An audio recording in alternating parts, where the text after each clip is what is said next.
no one ever comes back to you and goes, that's a great prediction. No. And, you know, I made some good predictions. I made 4 people to keep an eye on at the back end of the year. One of them, again, people scoffed at, was William O'Connor. I think he's going to have a good back end of the year. He's got in all the European tours. He's one place outside the World Grand Prix at the time of making this. He may be in the World Grand Prix, depending. I say he's going to go up the rankings. Yep. Nico Springer was one of the others. And do you know what? I was waiting for it. I thought, I wonder if anyone's going to come back to the video and say, oh, well, good selection. Do you know how many people did? 0. Yeah. Well, and do you know when I predict something wrong, or I say, I think this guy could be one to, and he loses, I get about 50, maybe more than 50 messages of people going, oh, that was wrong. And it's like, they go back to tell you if it's wrong, but they'll never come back to go, what a great selection. Hello, welcome to the Mission Darts podcast, where you audio listeners are going to get a little bit of insight here. And once again, sat next to Andy. Again. 3 weeks running. Oh, can't believe it. But it's a big episode, and I need to get straight into it, guys. We want some feedback. We want to know, for Mission as a brand, why do you like Mission? And we want you to either put it in the comments, or if you're an audio listener, just send me an email, youtube@missiondarts.com. Are you into Mission because of me and Matt? Do you like Mission because it's affordable? Do you like Mission because we make darts for dart players, not to put in a glass box and look at?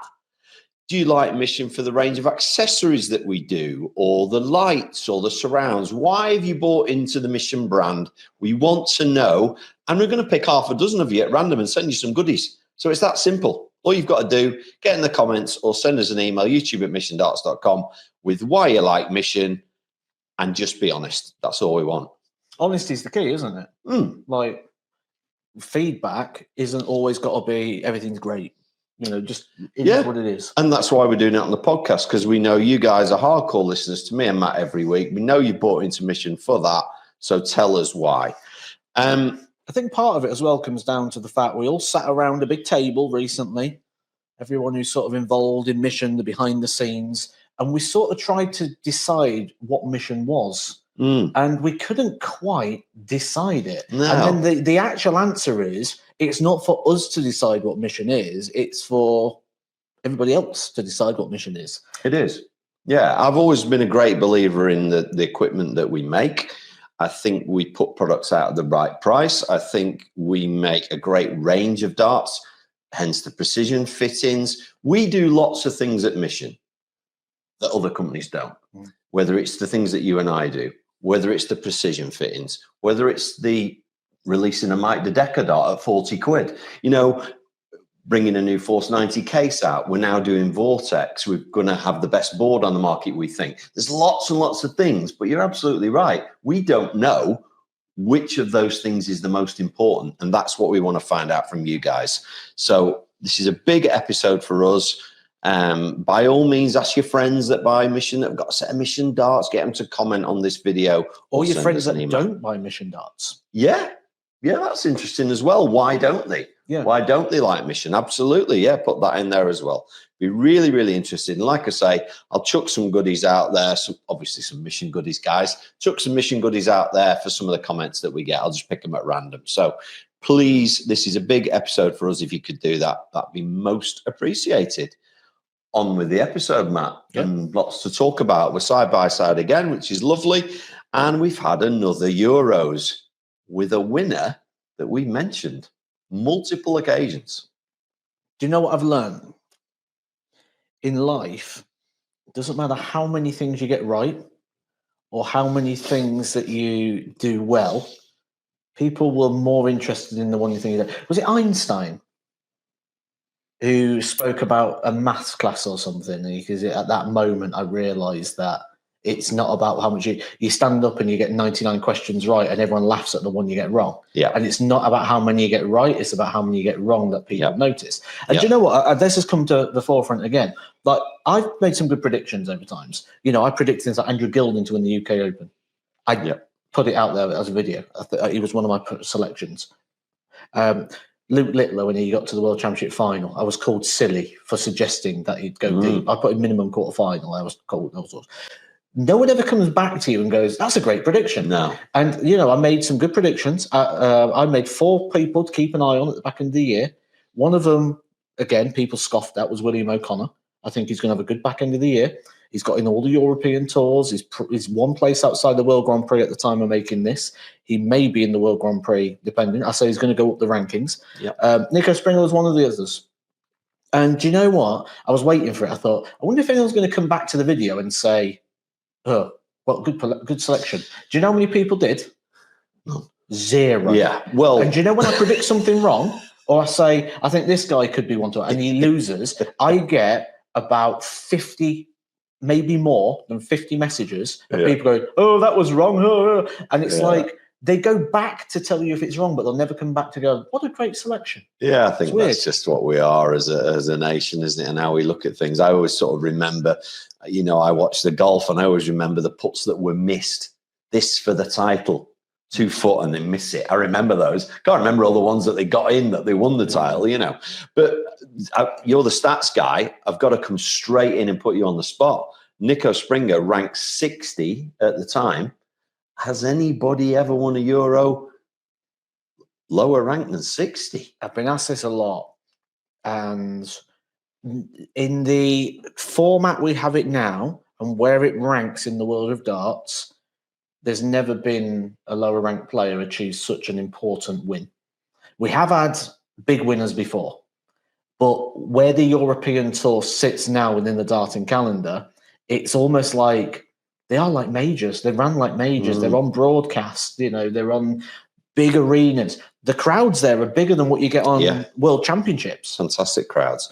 And give me an insight, and give the viewers and listeners an insight. What will that get him into? Everything. Literally everything. Pretty much everything, yeah. He's pretty much in everything anyway. Will he get in the Grand Slam? That's questionable. Oh, okay. The Grand Slam's always a little bit... It's invite, isn't it, the Grand Slam? Partly, based on a criteria they make up every year. So we're thinking Grand Prix, players, European finals, obviously, World Championship, obviously, we'll already be in. What a big second half of the year. This could be for him. This could be like the biggest mover up the rankings since Littler. Yeah, he's not defending anything. And he's a quality dart player. Yeah, he really is.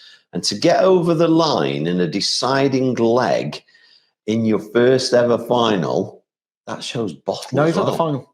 He has had a final. Okay. But that I thought that showed real bottle. So he's got everything. Fair play to him. Now then, we had a bit of a withdrawal in the quarterfinals. Going Price, been looking fit as a fiddle. I commented last week how he looked like he lost weight. He said a couple of stone, didn't you? Was it? Yeah. Which seemed like a lot to somebody that was already pretty fit. Like a couple of stone to me. It's muscle mass. I haven't even noticed. Yeah. Oh, is it? Yeah, he's dropped muscle mass. And is that because he's not playing rugby anymore? Is he just working out different? Or? The thing is, like, you get to a point where you go, well, what do I need it for? What am I using it for? What is the point in having all that extra muscle and carrying that muscle around, which needs a lot more nutrition, a lot more protein? What's the point in having it if you're not going to use it? Like, most people are building muscle because they want to be stronger within their field. They want to be working towards something. Well, he's not trying to be better than anybody in that sense. He doesn't need to be stronger. He doesn't need to be faster.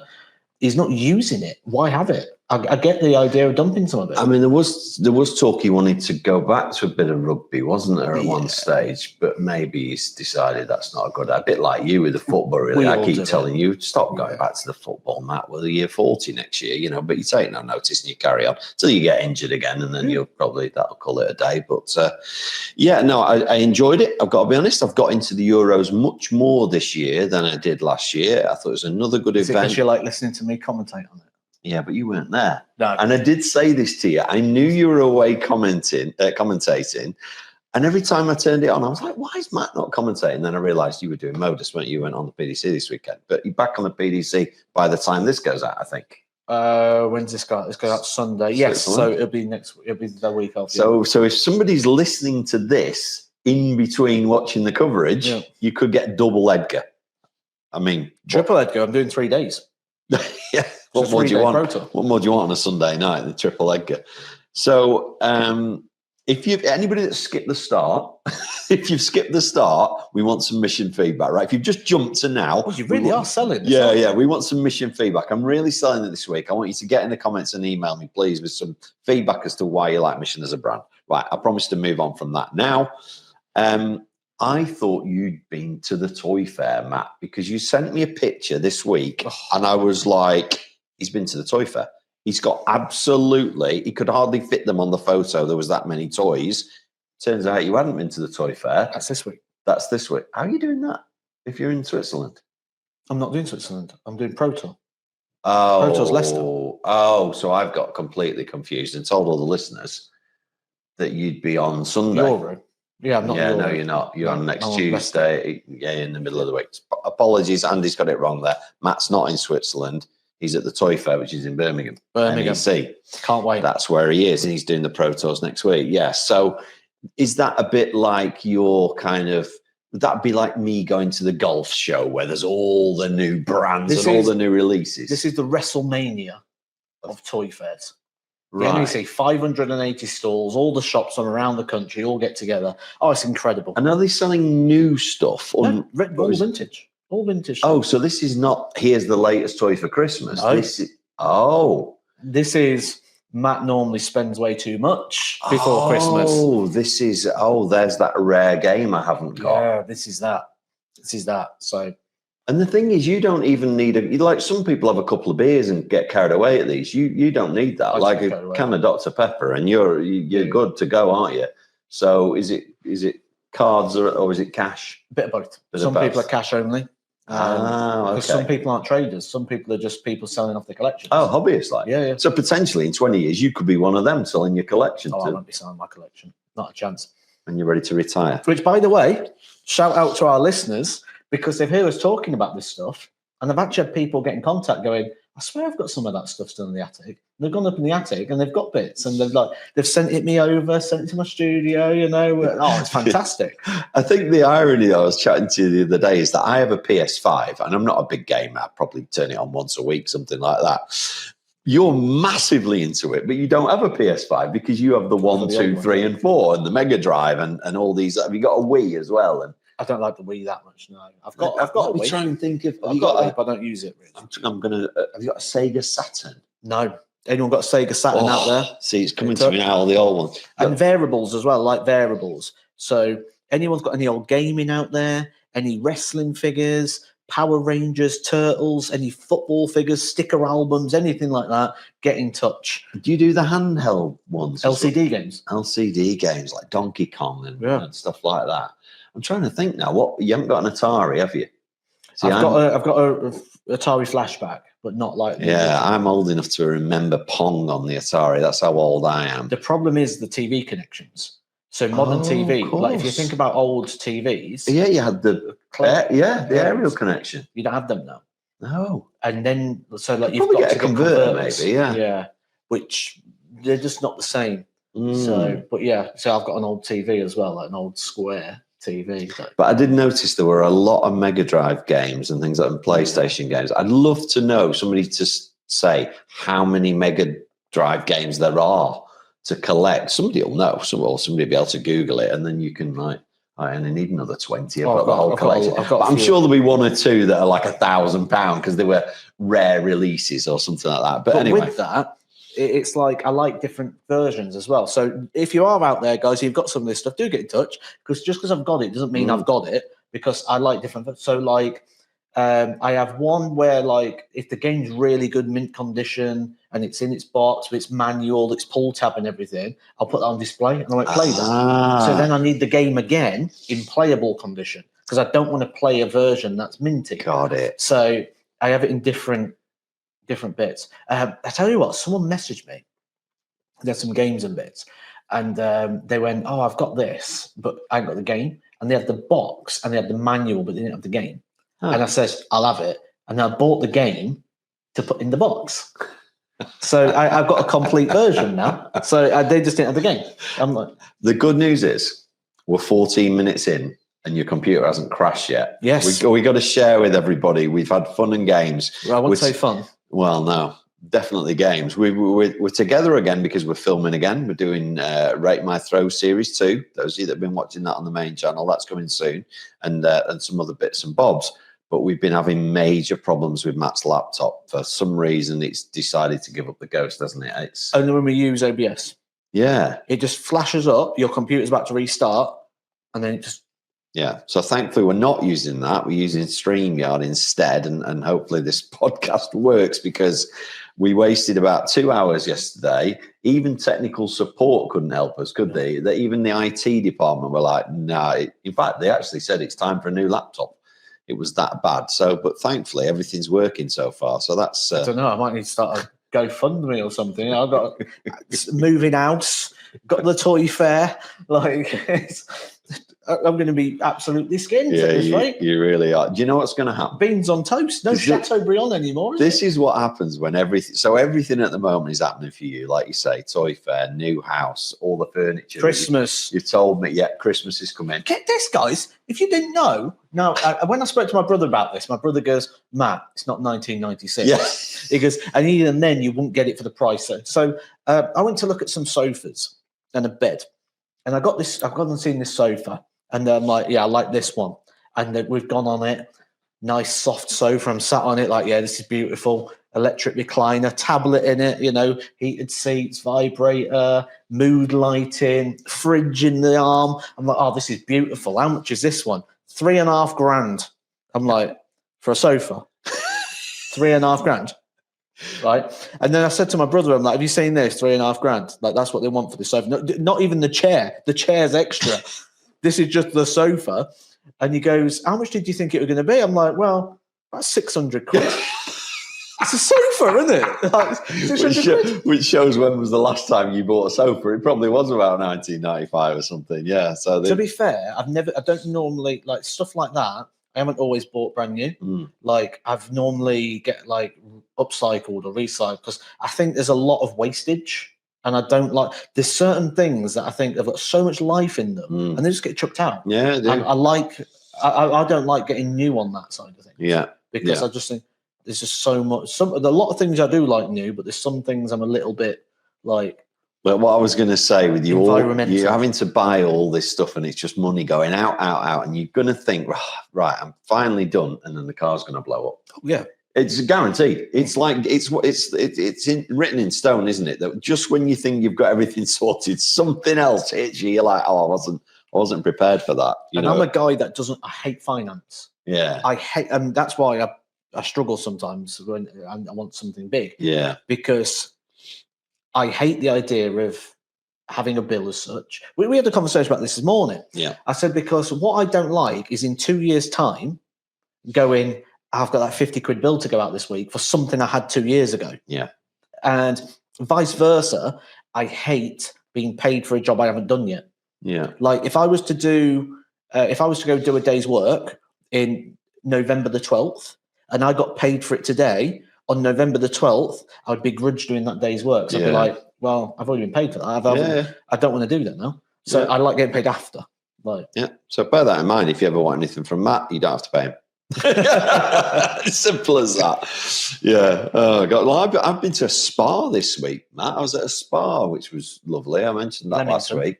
Yeah, I know you've been, while we've been away filming, you're staying somewhere where there's a spa.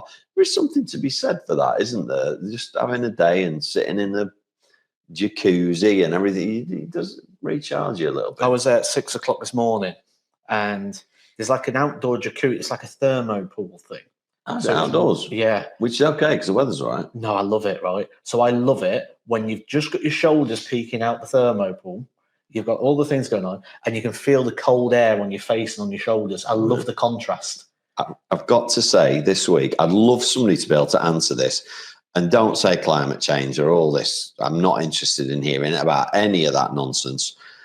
Sunday afternoon, I was sat in my back garden at about 3 p.m., shorts and a T-shirt, getting sunburnt. It was that hot, right? Honestly, I think it hit something like 19, 20 degrees, but there was no wind. And I'm literally going, I'm cooking here, right?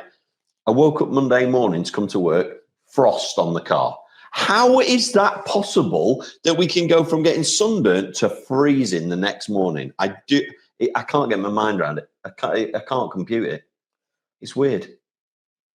Do you know I've got like these rants I have every week, Mm. and I think I found the thing that annoys me most in the world. Is it the phones? No, even more than the phones. Now, this is one of those things that I found myself, and as I've got older, it used to bug me, and as I've got older, I've got to the point where I just can't tolerate it. Right. Like, if I see it, well, if I hear it, I've either got to say something or I've got to move. I just cannot deal with it. People eating, making sounds. I hate it. Like, it instantly gets me to that point. Gratifying sounds, or No, just like when they go, oh, right. and it bugs me that much, right? And then I tell you what, right? I've never, me and the missus, we never have like harsh words or anything. We've been together 9 years, and we've never really crossed it in that sort of way. And I don't think she realised how much it bugs me, right? And she tried this drink, right? And she has this drink, and after she had it, she went, I'm like, what are you doing? Like, what are you doing? And then she's like, what? I'm like, why are you doing that? She's like, oh, well, I want to get the flavour. I want to get the scent. I said, do you see wine tasters go, like, it's winding me up even talking about it. Like, I can't stand it. I was thinking of you the other day because I was in the Trafford Centre with my daughter, and it was packed, and everybody's walking around looking at their phone, bumping into me. And I was like, Matt, you had a rant about this a couple of weeks ago, and I've only just noticed it, and it's really annoying me now because I'm just walking straight, and they're walking straight at me. And then they do this where they go, oh, who would have thought there's someone else in the Trafford Centre? Like, I've got another one for you. I'm having dinner last night. I'm having a bit of flat iron steak. Oh, very nice, yeah. Flat iron. I've got some chips, and I've got some green beans with garlic and chilli on. Okay. Nice little meal. Sounds lovely. Behind me, 3 lads having dinner, clearly on a work stew. You knew that was coming. Yeah, 3 lads clearly on the work stew, where they've got a budget for what they've £25 a head and anything over. So they're going through the menu and they're trying to work it all out, like what it is, sort of thing. And oh my God, the conversation. Right. So one lad goes, yeah, I'll have a pint. And another lad had a Coke. And then when all the foods come up and everything, he's going, he goes,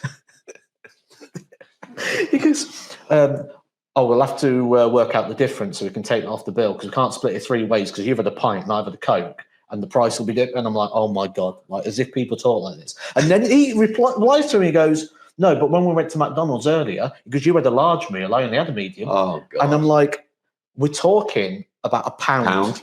Yeah, pound difference here. And they debated it for about 20 minutes. I was embarrassed. I almost turned around, like, mate, I'll give you the quid. Yeah. Like, just please stop. Yeah. I was embarrassed for them.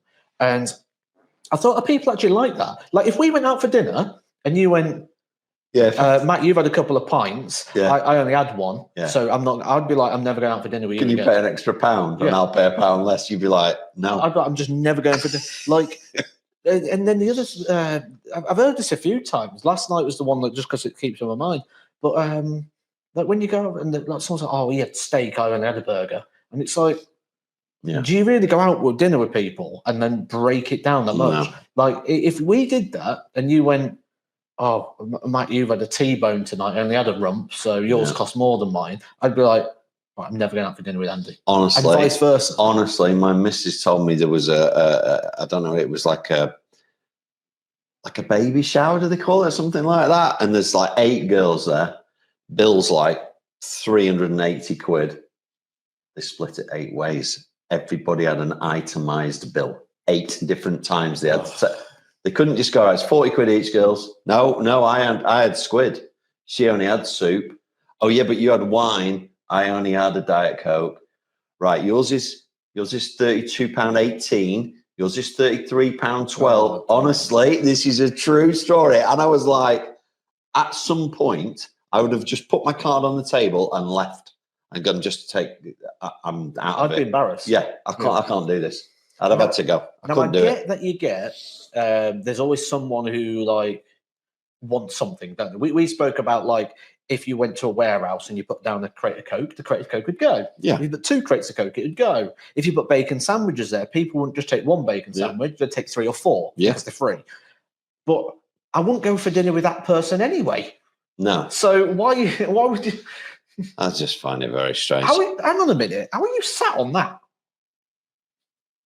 Well, it's a chair. Right.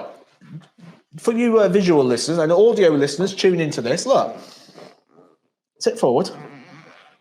He's sat on a dartboard. Oh, I thought it was sitting me up like. Oh, that's comfy. He's sat on a bloody dartboard. There you go. New Samurai Infinity 4, by the way. Yeah, there was there. Yeah. Also good for making chairs out. Yeah, that was amazing. I had no idea. Yeah, it's a bit more cushion. Yeah, now, yeah, isn't it? yeah, much more comfy now. Right. If he sat on that. Big Johnny wants to know. 305. Start on a single 18. Why? It's dart 2 and 3 needs to be a treble. And it gives you that option that you can hit the single. Yeah. So that's so it allows you to hit this, because if you go treble 20 and you're at a single 20, your shot's off. Yes. You go single 18, the shot is still on. Now, the big picture, the whole thing, you still need a treble really with dart 2 and 3. Yes, you do.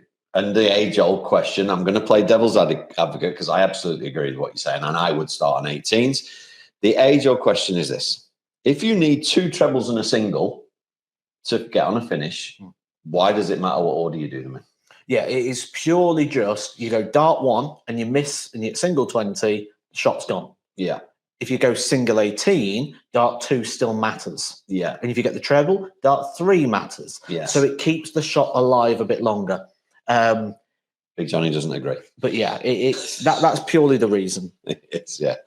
Right. Okay. Now, I mentioned this to you the other day, and you said you weren't quite sure how to answer it, but I'm going to read it anyway. Harvey Rogers has said, hello, Matt and Andy.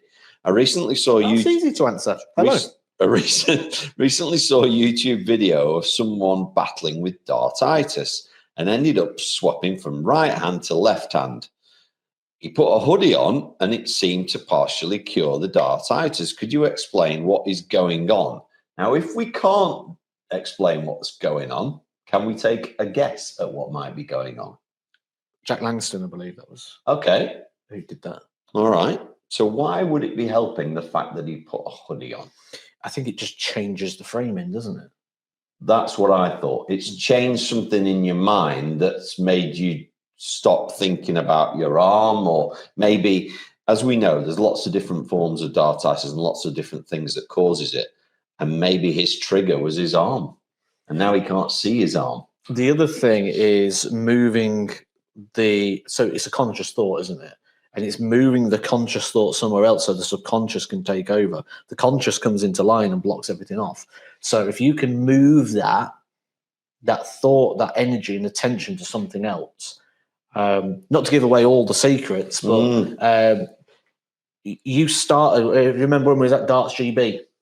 Yeah. You started with a guy and you started doing something. Yes. Like, I know what you're doing there. You're trying to focus that attention there. And it started working. Yeah. Because instead of thinking of this, you're thinking of this. Yeah. And it's purely that sort of guiding someone away from where they currently are. So absolutely, it does have, it could change something. It's interesting. But it's not a sustainable change. And that's the issue. You need sustainability. Yeah. I've never quite, this does appear in tennis, actually. In golf, call it the yips. So you get on the green and you've got a putt from here to there and you can't physically make the putter move or it goes because there's something in your mind that's blocking it. In tennis, apparently, it's you throw the ball up and you can't hit it because it's a similar sort of thing. Yeah. So it's obviously a mind thing again. But I know in golf, what you do to cure it is change your equipment. So you get a different putter and grip it differently, and that seems to work. That's what most of the professionals say. Now, you can't that doesn't really work in darts because it's an interesting one. But do you know what else is really interesting? Completely sidebarring here. but I'm just breathing through my nose, and I think the aromatherapy room's doing quite enough. I'm getting different senses and smells. I haven't been in it So for you hours. think it's cleared out your sinuses, Yeah, maybe? the room just smells different. Like, oh, it's great. This Maybe it's my aftershave. I don't know, but he's in a funny mood now. I it's don't all really the know what to say. aromatherapy I've had this morning. I'll move on. Now, this one, you'll see, I've that's a big one. I've printed that in Andy size. You know what I mean? Like, normally I print it too small. This is Andy size from Sammy E 1993. Question for the next episode. Here we are. I love this question. As we know, soft tip, they play on the bullseye because any part of the bull or 25 or double bull, whatever you want to call it, counts 50. And it's bigger. Yeah. What would the bullseye amount have to be for steel tip players to start playing on the bullseye instead of treble 20? So for at the moment, we know you get 50 or 25. So it's much more preferable to go for the treble 20 because that's 60 and it's bigger. So he's suggesting bull 70 out of 35. What do you think it would have to be? It's a hypothetical question. I've got my number. I think it's about 80. I think the bull would have to be 80 and the 25 would have to be 40 for me to throw on that instead of on the treble 20. What do you think? I think it has to be an even number. So 70 wouldn't work. Oh, 70 and 35, you mean? Yeah. So 80 and 40 would work. Yeah. I mean, these guys are so good on the ball now. Because 70, what would that be? 210. Because if you get 210, 210, it'd leave you 81. So it doesn't work. Doesn't work. So, but just thinking about the 80-40, what would you expect? So what would you expect as a statistician? I hate that word. It's so difficult to say. A pro, let's say Luke Humphries or Luke Lillis, so I'll go right to the top. If you said to them, right, throw at the bullseye for the next 20 minutes, that's what you're throwing at. What would you expect their average would be every 3 darts? I think the average... 1 bull and 2 25s? I think the average of bull success rate, I think, was something like 12.8. So, yeah. 1 in 8 darts? Across the whole tour, though. I think it was like 12.8. Across the whole tour. That seems lower. I'd expect, I wouldn't want to give either of the Lukes 3 darts and think they weren't going to hit a bullseye. But you got to remember, the shot of the ball normally comes 1 dart at the end of a combo. It doesn't come as I'm having 3 darts at the ball. So the stats don't really work. Of course. Yeah. Yes, the stats will be different. Yeah, you're right. Yeah, and it might be at the end of a big combo where it matters a lot and that sort of stuff. Yeah, I understand that. But yeah, I remember playing, you will have played the bull game, first to 10 balls or whatever it was when you were, and if you hit 325s, you got another go and that sort of thing. When you We actually played a different game. Oh, please. Go for it. You'd love this. So it was the first to 10 25s, right? Okay. If you hit a bullseye, you lost a point. And if you missed all 3 darts, you lost a point. Because how many times you're on 65, 61, where you need a 25 and you hit the ball? So we used to play that.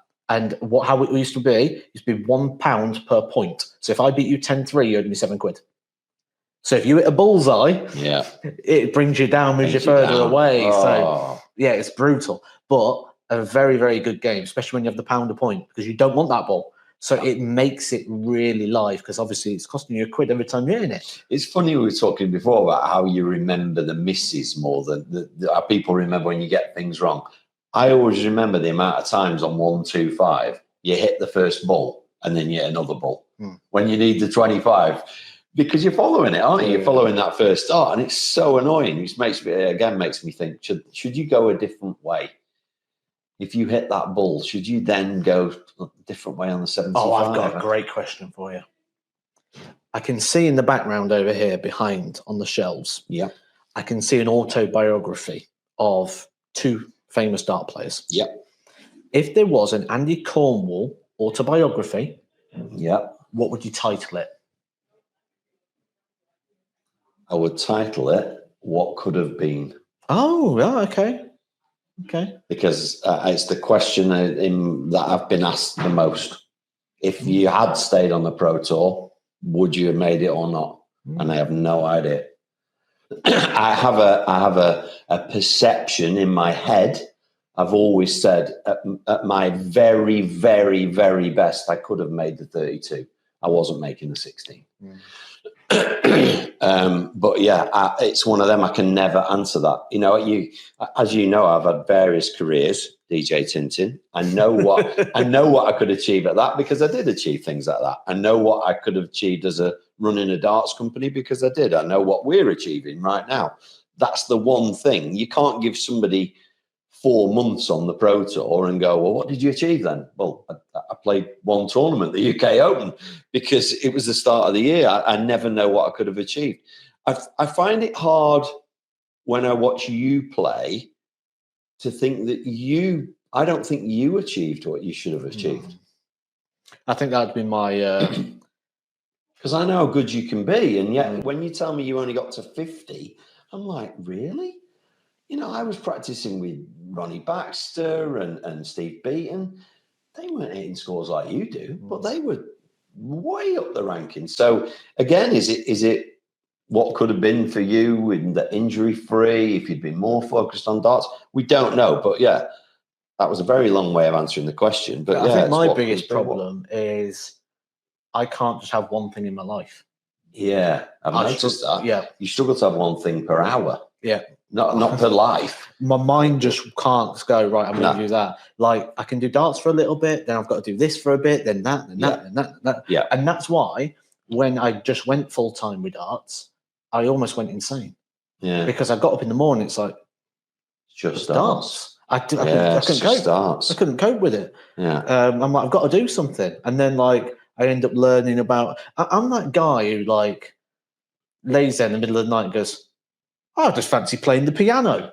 And then I'll just go learn how to play the piano for the next 6 months. Yeah. And the thing is, I get a thought in my head and I'm like, I can't do that now. And as you know, we're both very, very similar on stuff like this. Like I decide, do you know what? I like coffee. I'll get into coffee. Next minute, I've got 18 different gadgets that you have to use to make a cup of coffee.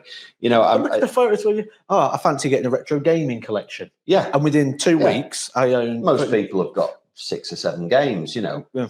Yeah, you've got like 600 within 2 weeks. 2 weeks. Yeah, yeah, because there's no stopping you, is there? It's like that photo I sent you the other day. That's like £600 worth of. Yeah. I'd followed by the next day. Oh, here's another £500. Here's another. Have you got any obsessive compulsive? Like, do you have to keep things in a certain order or not? Not really. No, you do I'm terrible for organisation. Yeah, I have a little bit of that in me, where the jars have got to line up in the cupboard. Oh, the missus hates it. Like, because I'm so like, I tell you what, right, here's one. So I've got a habit of leaving things. So I drink in cans of pop, as you know, and I left them on the side. So where the bed is, unit on the side, and I'm putting them on the side. And she goes, I'm not moving your cans again. You need to put your cans in the bin. And this is a very ADHD thing. Right. The second someone tells you to do something, you don't want to do it. Right. So, like, if I was going to get up and get a drink out of the fridge for us now, and you went, Matt, could you get me one while you're there? I'd be like, I don't want to get you one now. So I was going to get you one, and now you've asked me to get you one. I don't want to do it. Or if I came to sit in this chair and you went, Matt, you just sit there, I'd sit there or there. I couldn't sit here now and it triggers me. And because she said it, I'm like, I'm not doing it now. And it became a battle of wills. And then it started like filling up the side to the point there's no space for cans. So I started building a tower. Oh, of course you did. I knew this was coming. I think she told you, hasn't she? When we went out for dinner.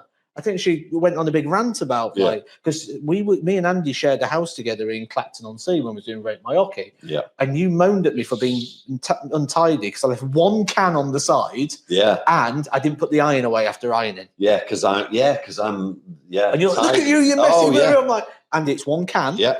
And an iron. Yeah. If it bothers you that much, it does. Put it away. And you did. Do you know what? I sometimes walk. I'll walk through my lounge, and out the corner of my eye, I spot I've left the glass there that I've been drinking out of. I have to come back into the lounge and move it. I can't leave it there. It has to go. I don't know why I think it's going to walk in and go, oh, look at you leaving your one glass lying about. I don't know, but I have to move it. Oh, God, yeah. I don't know. quirks. Any quirky habits, guys, do put them in the comments. They're great to read. They are. And getting back to the darts, things that are coming up, big mission launch coming up, Matt. We've had access to see the new products now. Those of you that follow us on all the different channels that we're doing now, I lose track, there's that many. There'll be a TikTok live on the day of launch. So if you're expecting to see the products, you'll see them on TikTok. We'll be doing YouTube videos. There'll be a couple of videos. Yeah, the board's gonna get loads of videos because the board's just so goddamn good. You've seen it in our videos already. You've seen it on the podcast already. You've seen it on the lives already. It's in the background. There's one in the background right there. The Samurai 4 with white wires is coming out first, middle of October. And those of you that want in the graphite version with the graphite spider and the graphite numbers, I believe that's December. Now, a lot of people have been asking about scolies and things, and will they pick up the numbers? I don't think they're very good at picking them up on the black wire ones, the darker wire. So I'm not sure about that. I know they work with the white wires. I wasn't aware these scoring systems, they need wires to figure out where the dart actually is. And with the dark wires, they don't seem to pick it up. So I think with the white wire one, you're okay. And to be honest, I prefer the white wire one anyway. I've hammered it to death. You can still see the white. So yeah, it's a great board. I know a lot of you have been asking in the comments for quite some time about, is there going to be a mission auto scorer? Right? I know you've been asking about it. Audio listeners, this is your point to come on to the video. Video listeners, you're about to see something special here because Andy has been in the laboratory here at Mission. He's been working on this non-stop. I dread to think what's coming. Non-stop. He's been working hard to get you your scoring system that you've been wanting. And Andy, in true Andy style, has managed to come up with it. Look, ready? There it is. A whiteboard. There's the scoring system for you. It comes in various colours. Yeah. And look how it works. Ready? Look, Andy, 26. Yeah. See? There you go. There you go. A whiteboard. And then, that's all you need. And then, not only does it come in multiple colours, but when you finish with it, you get one of these, the Mission Rubber. The Mission Rubber. And it just... As if that's a rubber. It just comes off. Doesn't a rubber go on the end of a pencil? Yeah, but like, I'm rubbing it off the ball. If only they had one of those in every Rate My Hockey. Talking of which, the people that do cross over and watch the Rate My Hockeys, been one or two people saying, right, Andy, enough now. Enough with the scoring. Change your system for the next series. So I might do. There's nothing in there, mate. Matt's just looking in the fridge, hoping there was a can, but there isn't. And one or two people saying that we could change one or two things. So it's going to be 2026. Look, mostly you could change things with your silly scoreboard where you go, I want an auto score. Question is, are we going back to a joint score where we debate it? I think we are. Yeah. I think we definitely are. We're going back to the one scoring system where Matt and I debate the score. We're definitely going to change some categories. Yeah. We're definitely going to change. Look, I am going to move with the times. I'm not going to expect a whiteboard and chalkboard everywhere now. I'm going to start afresh, but I'm not going to accept just electronic. That ain't going to get a 10 for me from electronic. Not happening. So we'll see how that goes in the new year. But my goodness, have we got a lot of stuff to do between now and then. Do you know what? I think one of the things about Rate My Hockey changed perception. Because when we first started, anywhere we would want 50 pence to play, we'd be like, not paying to play darts. Yeah. And then as the series went on and it became more and more common, it actually became to the point where it was like, actually, if we want proper facilities, we're going to have to put a little bit in here.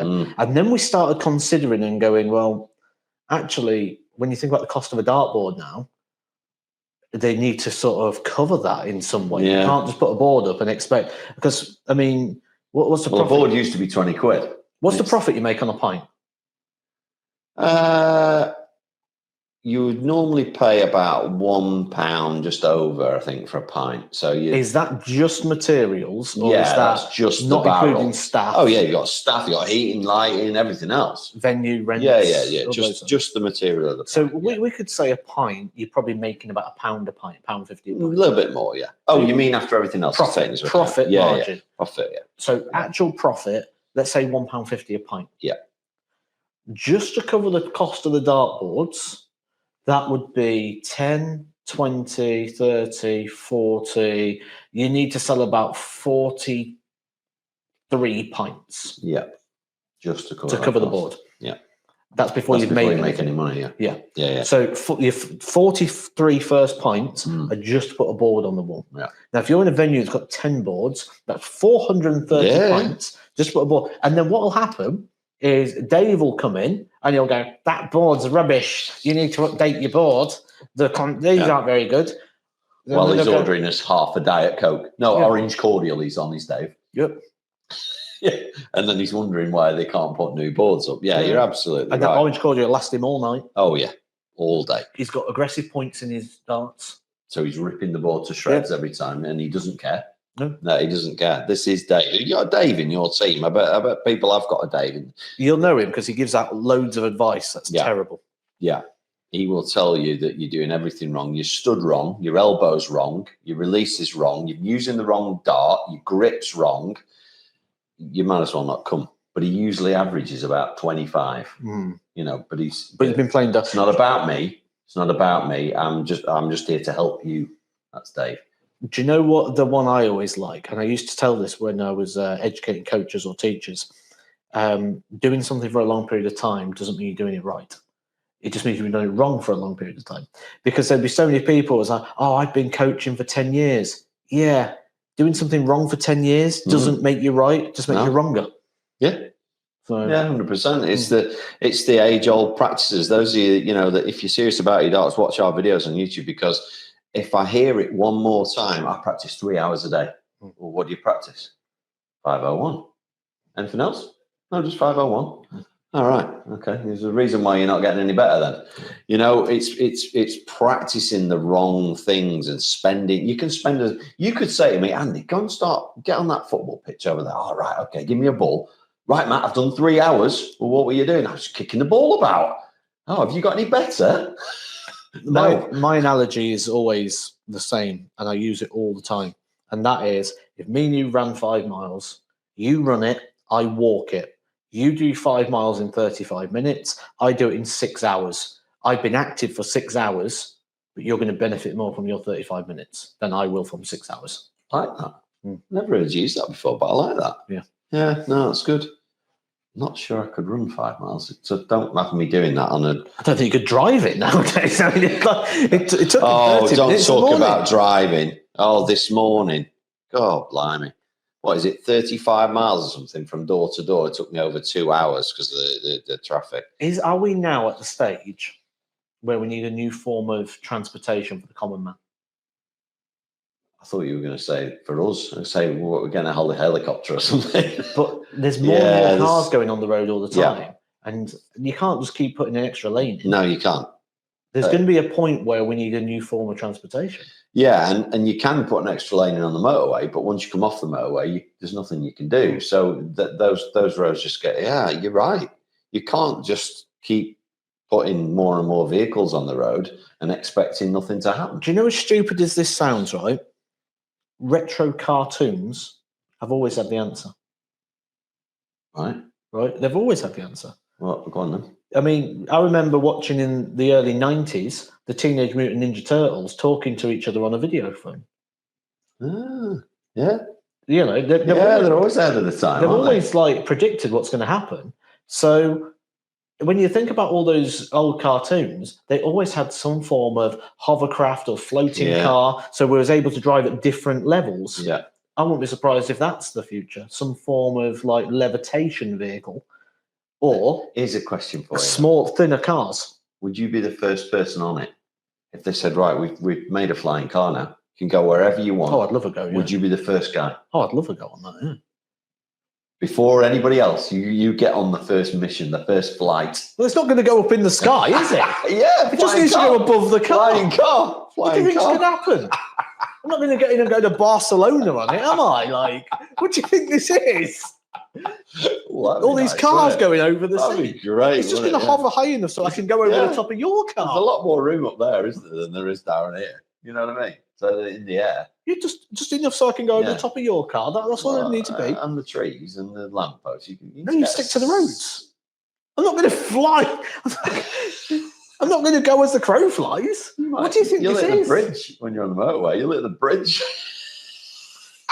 I don't know how we get onto stuff like this. I really don't. I'm just thinking Let's get back to the darts, man. Oh, Andy, we've got a flying car. Do you want to have a go? Yeah, brilliant. Yeah, I'm off to Barcelona now. Brilliant. Andy, it's not for that as you crash into the sea. Come on. Back to the darts for the last few minutes of the podcast.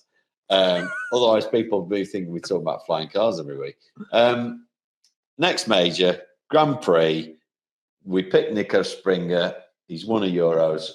Let's pick an outsider each for the Grand Prix. Somebody that nobody's thinking about. See, I think we should save that for next week because the lineup's not confirmed until Sunday. Oh, is it after this Sunday? After Sunday, yeah. Okay. Well, we'll save that for next week. I had mine as well, and it was we'll park that alongside the flying car. Park that alongside the flying car. Right, you normally got a quiz for me, but you haven't got one for me this week. Because side by side, you see, he hasn't got his computer with all his stats up that he can ask me the tricky questions. So I love the viewers when they like Andy's questions, Matt's question. Oh yeah. Andy's question, like Matt instantly has the answer. Matt's question is like, could you name Pythagoras' theory to 35 digits? What weight of dart did Yeah. What weight of Gary Mawson throw when he played in the 1996 World Championship? Gary Mawson from? I was trying to pull out an obscure name. Right, let's pick 5 professional dart players that our viewers have never heard of. Well, we don't know what they've heard of. That's a crazy. Well, then they're going to get in the comments and go, like Gary Mawson. There's not many people going to remember Gary Mawson. I know what the average age is. The average age of our listeners is about 40. Oh, I'll tell you what we'll do. We'll do a game. All right. We'll do a game that we originally filmed for TikTok and then we never did. We never put it out. Oh. Where we do those sort of word associations where it's me, you, but you can't hesitate, you can't repeat things. Right. There we go. Okay. Play along at home. The category is going to be dart players who are currently in the world's top 32. I'll go first. Luke Littler. Mike De Decker. Luke Humphreys. Gerwin Price. Michael Van Gerwen. Johnny Clayton. James Wade. Ross Smith. Michael Smith. Dave Chisnell. You're not allowed to hesitate. I didn't hesitate. Did he hesitate? He hesitated. He jumped in well too early there. I didn't hesitate.